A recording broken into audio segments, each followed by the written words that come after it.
Welcome back to the OTB Discs YouTube channel. I'm Connor O'Reilly with Team OTB Discs, and today we are back here for the back nine at Sprinkle Valley, getting ready for the Open at Austin. This one's at Austin Beer Works location at Sprinkle Valley, and it's a super amazing venue for disc golf. Tightly wooded, very technical, but it's only going to get better in time. It's only been in the ground for like a year and a half, coming closer to 2 years, and yeah, still a lot of room for growth, but quickly becoming one of the better courses in Texas. Don't forget to like and subscribe to the OTB YouTube channel.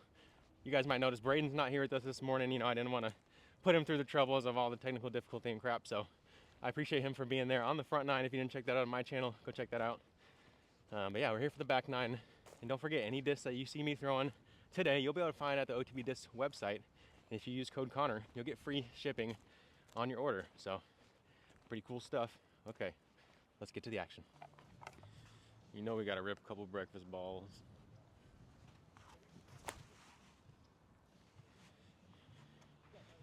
Dreamsicle? Just park it on the first shot of the day? Okay. Hole 10 here at Sprinkle Valley is definitely one of the more aesthetically pleasing holes to the eye. Beautiful gap shot, plays slightly downhill the whole way. Only 290, so this one's kind of asking for that ace run. Left to right wind, pretty strong, kind of off the head a little bit.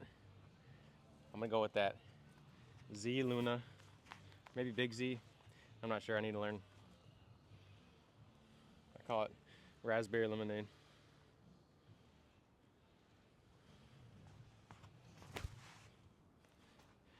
Oh, thought the wind would stand it a little earlier, but there's the drift. Got myself circle one look, start the day, or the back nine, I should say. You know, after parking it with Orange Dreamsicle, I might have to consider throwing that disc. You know, it's under stability if I commit to hyzer.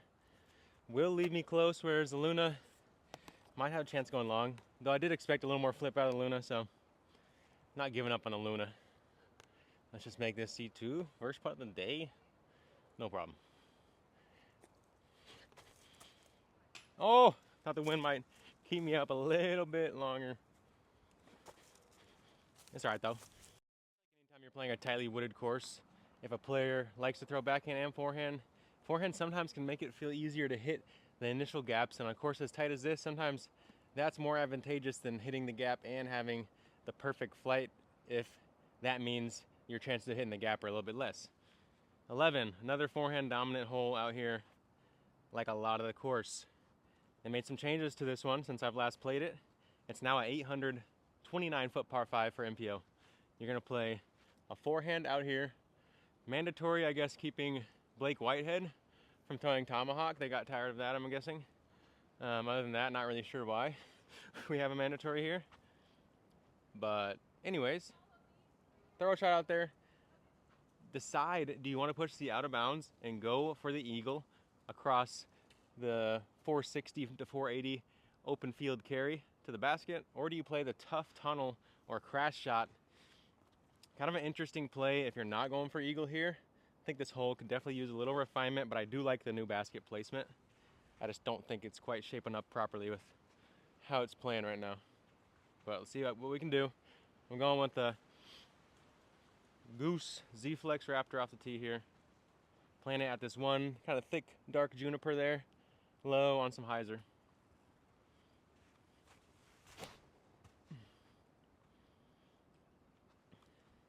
That one felt good, and I feel like with the slower disc, I can kind of hug the left side, maybe giving myself the tunnel approach, also leaving myself a chance to go big. Okay, so this is honestly a pretty ideal drive. Gives me a chance to play a safe shot down the left. Also, gives me a chance to go for it. Let's see how far we got.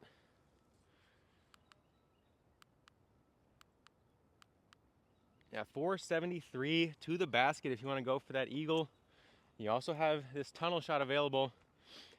My big issue right now, though, with the way they move this out of bounds line just to the right side of this tree line, now even if you go for this tunnel, you can take a tree kick at one of those two trees just left of the FPO pin and wind up OB with a pretty double punishing relief in.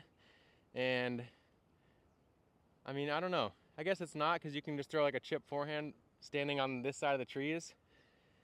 It just still feels like this hole has a little room for optimization, even though I do love the new pin location. And I think in time, with a tweak or two after they see how it plays this weekend, This hole is going to be a really good one. I'm going to go for that big boy shot right now. We're looking for the eagle. I do have some left to right wind pulling at me, and I haven't thrown a big drive on the day yet. You know, we're still early in the morning. Birds are chirping. Wind ain't Texas yet. I'm going to go with that Mewtwo Page Pierce nuke. Pop it on some hyzer. Let it work for me. Hey, don't forget to add the grunt.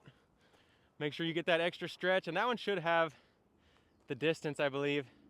Yeah, just cleared in bounds, a little bit safe there, but we got ourselves a long eagle look and a for sure birdie, but no, it's a for sure eagle. Come on, let's go, Con. Now, there's a lot of times where I think bringing an out of bounds line makes a property or a shot a lot better. I just feel like this one's not optimal. You have this beautiful tunnel created right here. So why not get rid of the out of bounds line here and move the FPO pin another 40, 50 feet back if you think it's too easy as is for them. Or if not, you leave it and then you bump the OB just a halfway between where it is and the railroad ties. Creates a little more of a buffer for those shots that do hit on the left side and still kick. I feel like, yeah, there's room to stretch that pin back if you want to stay here. And I think the hole could be better with some slight tweaks.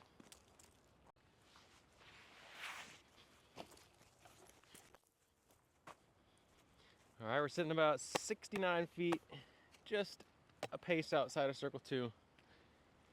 Strong tailwind.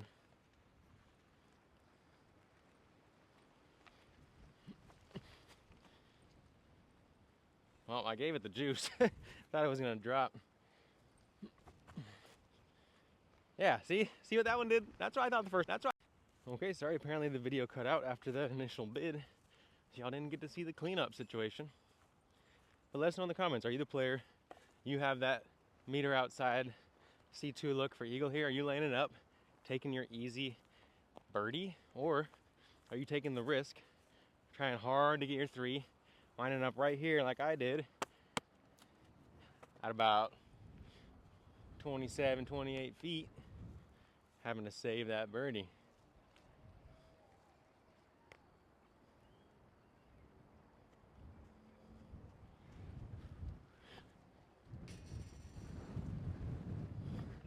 Well, y'all missed it. The first time I shot this shot, they both rose into the band, and so I tried to correct, but, you know, correcting for misses never works. How many times do I need to tell myself that?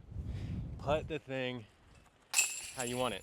And honestly, this Texas wind over the last 2 or 3 weeks has been some of the most relentless I've ever seen in my entire life, 32 years in the area. I think we got the El Nino or whatever. Strong, dry winds for the spring this year. It's true. It's historic. Pardon my language. Okay, hole 12, at least during practice, is going to be called the optical illusion hole because the MPO basket is sitting there 40 feet behind the FPO. Kind of hard to see, but right in the same line. This is one of the more generous gaps on the course, and definitely kind of the biggest difficulty is choosing between your mid-range and your fairway for most MPO players. A lot of wind right now, so I think I'm going to try the Athena first instead of the MD3, just to keep it low and stay out of that wind, because the wind's been mean the last couple days here.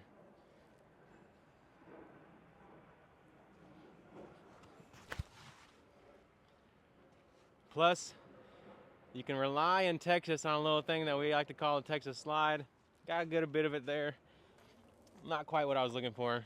I really like the mid here, but let's see what the wind does to it.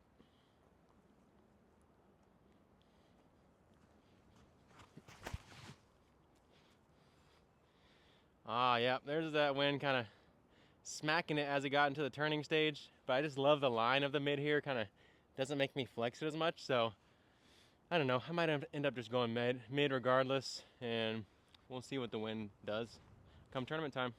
Similar setup to the putt on the last hole. Big tailwind guy. Ah, off the pole. There's that drop I expected on the last hole. And there's the adjustment. All right, y'all. Keeping it real is what we do here on the YouTube, you know what I'm saying? So, hole 13, par 4. Do not really like this tee box change. I thought the FPOT was one of the best holes on this property, and now they kind of just forced us back here into this really awkward shot that cuts out. It's very weird. I think either this hackberry right here on the left, honestly, this guy needs to go because he's gonna get hacked away by discs and die soon anyways, and it's already kind of a fast growing and short living tree. So I think either this guy has to go, or both of these little drooping small trees right here need to go. Either that, or we shift the tee 2 feet right to where this is the right edge of the tee, and then this tree goes so you can actually run up on the line that you're trying to. But as is, it just feels like you have to be a literal garden gnome to throw this shot. So let's see if we can contort our body,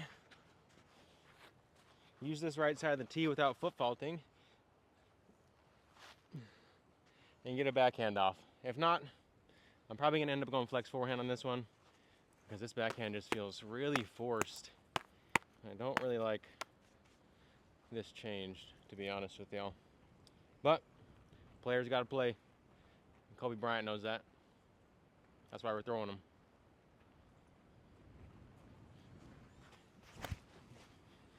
See, that's my issue. You hit the gap and you find the right side every time because the way this tree cuts off the inside of the gap. And so it just seems like every good shot I've thrown just catches to the right wall of the trees. So let me try, I'm gonna try my crazy flippy explorer.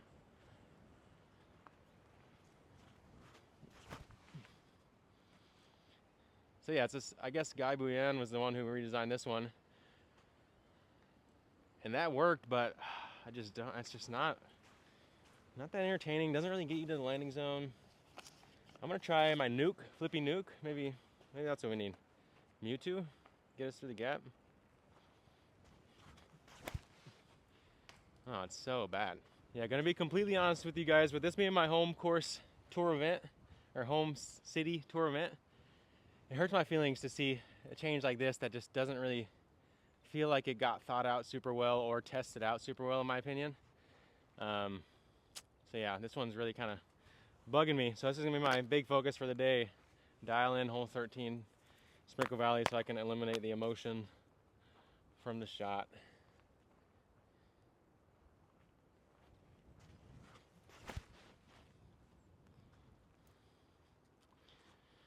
All right, there's one. Finally got a good backhand. See if we can hit it on repeat a couple times.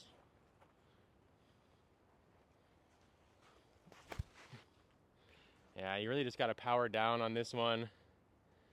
Take it really slow with the feet. Here we go, finding the gap. 3 for 3, let's do it. Let's move on. Take a deep breath and hope that they fix it in the future.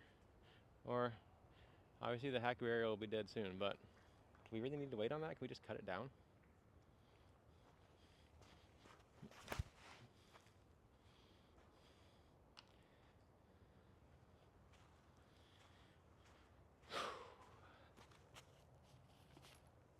Deep breaths, Connor. Okay, I skipped off a little bit to the left here. Really love the approach on this hole. Down the hill, water in the back with the creek. Beautiful pecan orchard as you get into the flight there, into the gap I should say. I'm gonna go stiletto optoplastic on quite a bit of hyzer.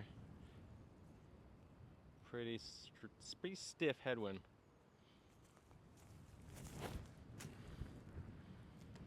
Wow, yeah, anytime the headwind flips up the stiletto like that, you know it's stiff. Maybe I should have even went with the Opto X stiletto. I just didn't know if I had enough range with it. Let's try one. Nah, too wide. Wasn't the disc. Pretty manageable distance, but quite a few trees coming in here. I'm gonna go Justice.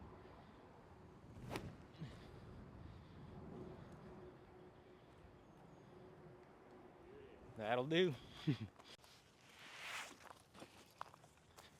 Like I said, I really love this approach in this green, and I think that's why it hurts me so much to have the tee a little awkwardly tucked there. So hopefully we'll see some changes and we don't just have to wait for the tree to die, because that seems a little cruel.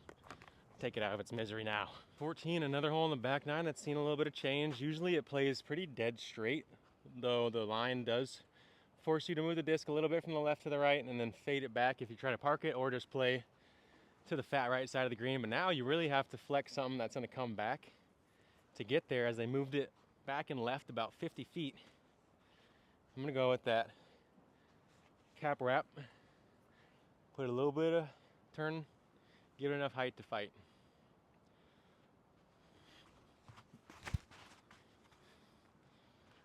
It's inside and caught the corner there, so gonna be a chip up. It was close though. A couple degrees more turn, that was perfect. All right, let's try to chip one in with the socky slammer.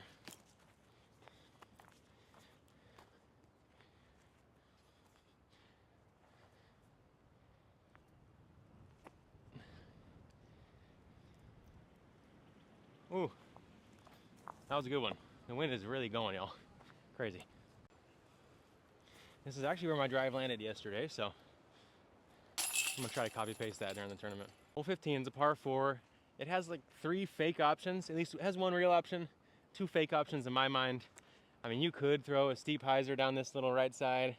I just feel like the way it tightens up in that second portion, not worth it. I did throw a spike hyzer yesterday through the gap.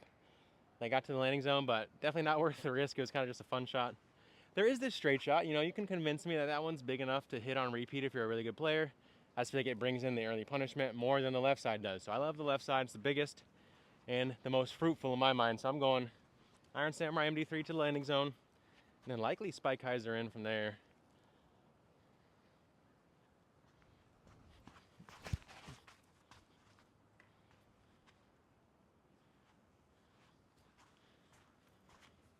All right, missed that one a little left. I'm gonna go one more with the hex, make the correction, keep it a little tighter.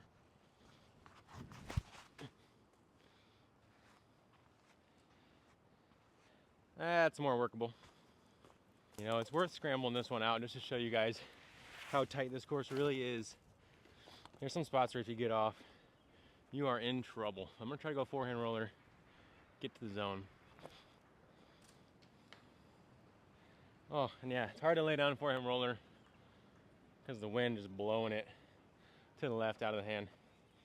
Well, see if we can get something better than the double bogey here. That'd be a win. Thank you.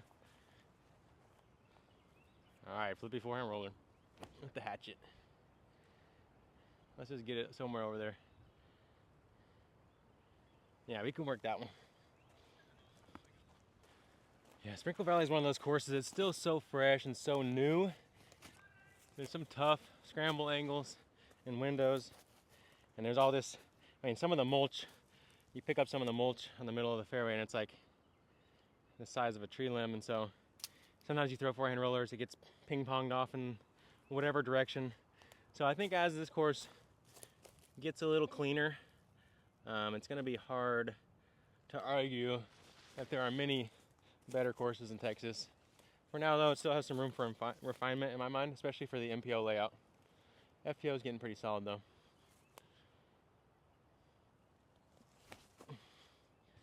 Little weird baby crux shot. Ooh, got the hover skip. Let's go. Gonna have to get creative and crafty on a course like this. And that's something I'm happy about because I feel like I got a well-rounded game. Honestly, from where I was, off the tee, saving 5, feels like a slight victory here.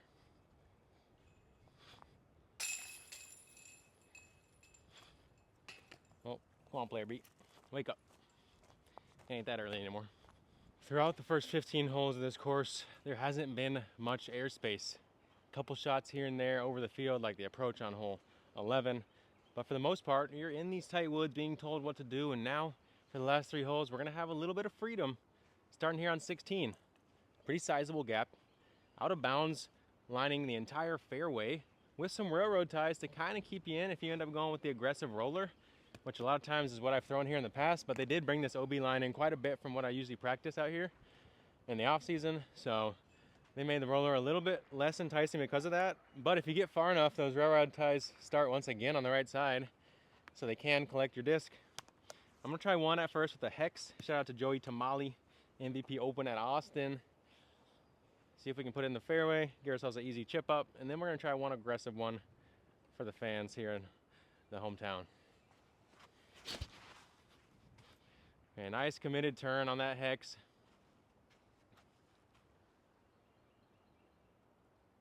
Wow, and it found its way all the way to fade. That's how much tailwind that there is. I thought it had so much turn on it. I thought it was gonna get this way to the right side OB line, but it's over there by the left side OB sitting on a tree. Should be a manageable approach. Now let's jam a roller with that cleaver hatchet. Optoplastic, shout out to Esmentine.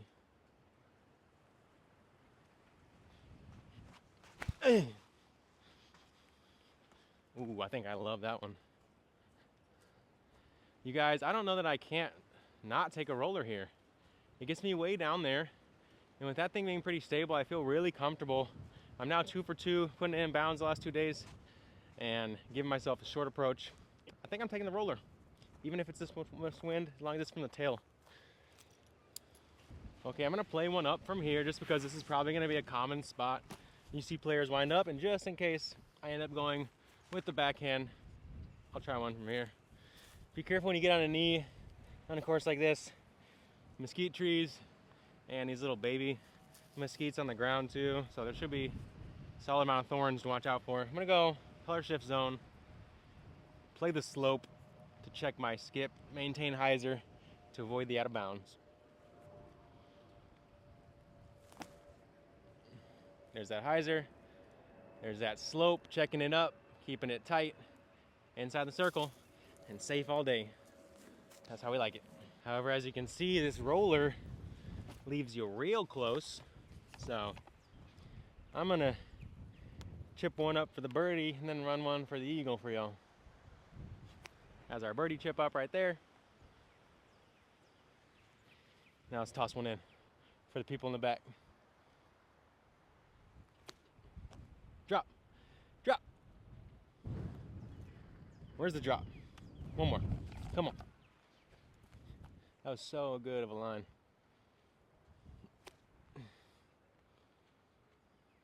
There's the drop.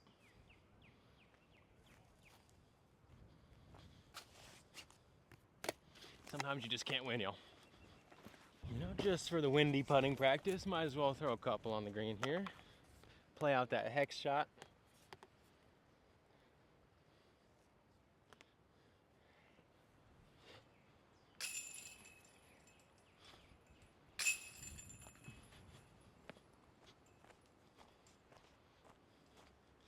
An easy face tap in off the roller. It's gonna be hard for me not to choose roller. I feel pretty good with my rollers. Like I said, as long as it's not a crazy crossing wind. But I'll have to be pretty sure of the wind direction.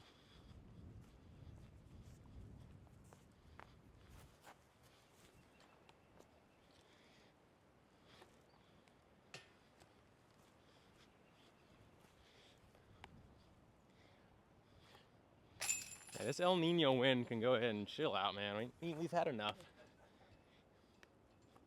You've already blown all the dust from the Sahara Desert across Texas and Oklahoma, and from the Mojave Desert and anywhere in the world pretty much, so let's just relax. You know, we like relaxing.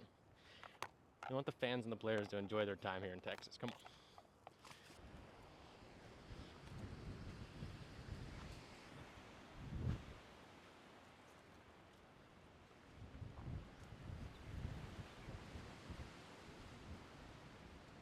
Sorry, y'all, gotta hold on to the camera, make sure it's not gonna get blown over. It's literally that windy right now.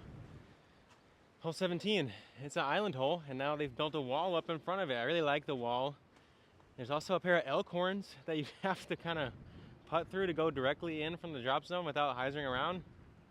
Interesting choice. I think if anything, lean into the Mint Disc jackalope and put a rabbit head on it. Otherwise, I think there's better ways to embody Texas. But obviously there's elk here, so yeah, I digress. It is what it is. Raging wind. I'm gonna go chupacabra out low, let it lift, fade in. The hole is not 330, it's actually 280, so I'm not really sure who measured this one, but wrong.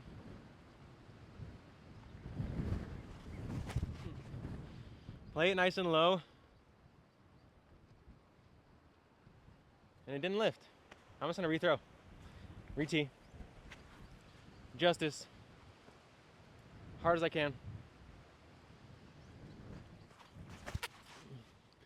Just as hard as I can. Drop. Drop. Oh my God, y'all. Maybe I gotta go opto X stiletto if it's 45 miles per hour of headwind. Noted. One more try, and then we'll accept the drop zone if we don't make it.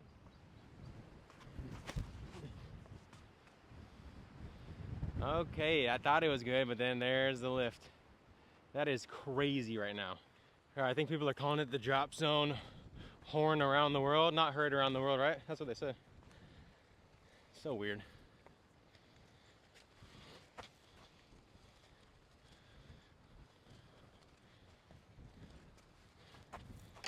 It's such a bad idea. Who thought of that? Who thought of it?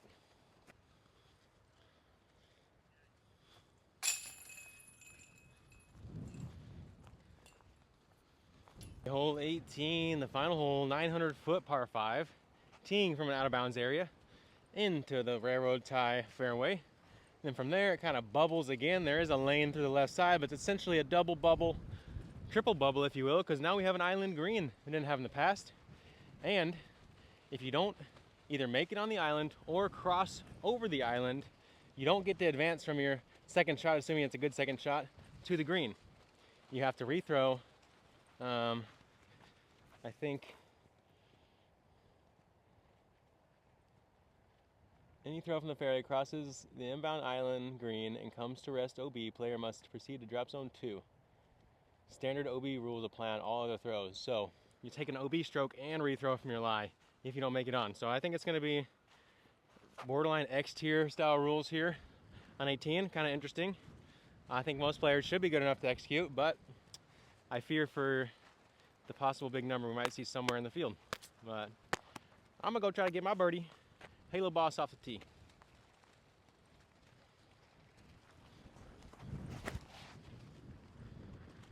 Man, those Halo Bosses are so trustworthy, even into the galing wind.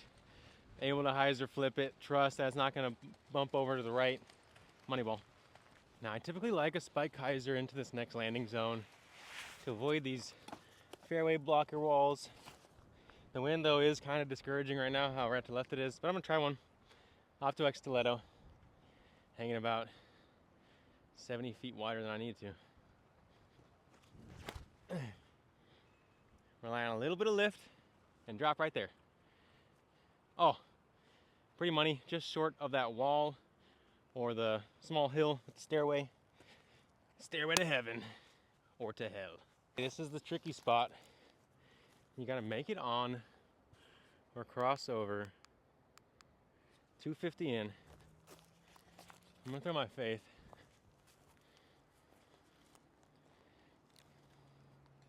My stable one.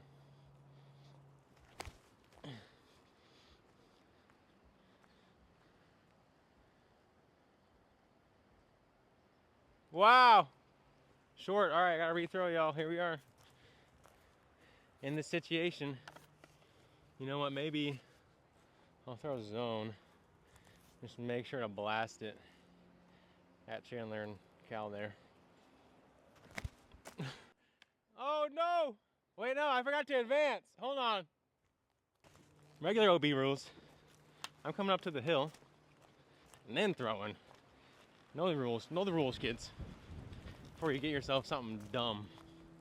Okay, so knowing the rules, I can come to here now, play my shot across.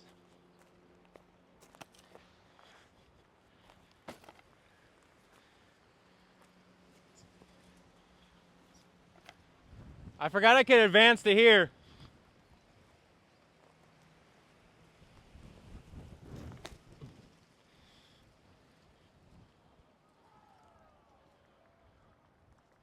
It crossed though, right? Yeah. Yeah, this hole's a little wacky, y'all. We're gonna execute it come tourney time, but I don't love what they did with this one. I watched. There's a 14, an 18, and a 24 yesterday in the qualifier. A 24? Yeah, I watched the 24 happen. He literally threw 10 to 12 times from that spot below the hill. Real question, did they throw the whole back? No, but at some point that's the issue. Someone like right there, I kind of wanted to go get that first disc that I was short with to throw again from the hill. Yeah. I will say this. But then it's like, separator hole, congratulations. Yeah. This is gonna play. I thought that this was gonna play like 5.4. They're just guinea pigging.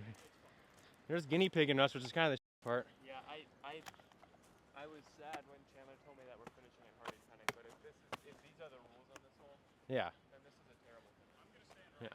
right here. I'm just gonna stand right here. I'm not gonna catch it.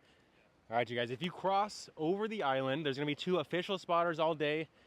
Definitely gonna be a tough job for them. Fortunately, it is a geometrical box, but still, I feel like we'd almost rather have like a laser system, no human error. But obviously, we're not there in disc golf yet, so it's gonna be a weird one here, 18. Let's send it off into this El Nino wind. Sorry, Chandler. Oh! I had to try. It felt so good at first. Out of curiosity, so is normal OB rules apply after, So, or do you have to recut from the drop zone? I think you would take it there, yeah.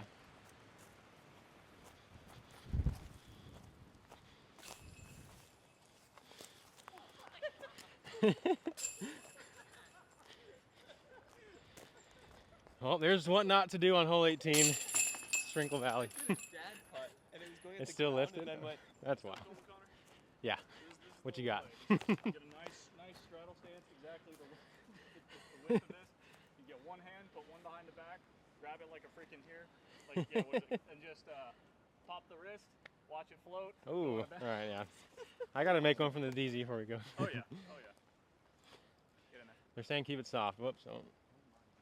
There's one. No.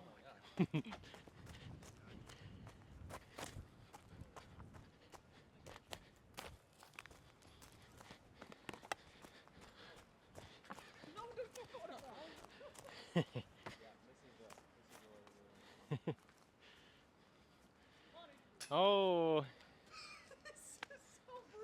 This hole is gonna be an interesting one. Put this as like your out face. No, definitely. Get it. No. Get it. Yes. I can leave. Yes. Job is done. Oh, yeah. The job is done. Rapid fire. Okay, we gotta have good pace control on it. What? Let's go. What just happened? I gave up on it, and then it's in. What happened? A little pop of the wrist and both of them hooked in there. Okay. I'm doing that if I ever have to go here. Get it. 3 in a row. All right, that's all for the back 9, y'all. Don't forget to like and subscribe to the OTB Discs YouTube channel. We'll keep these back 9s coming all season long. That's right.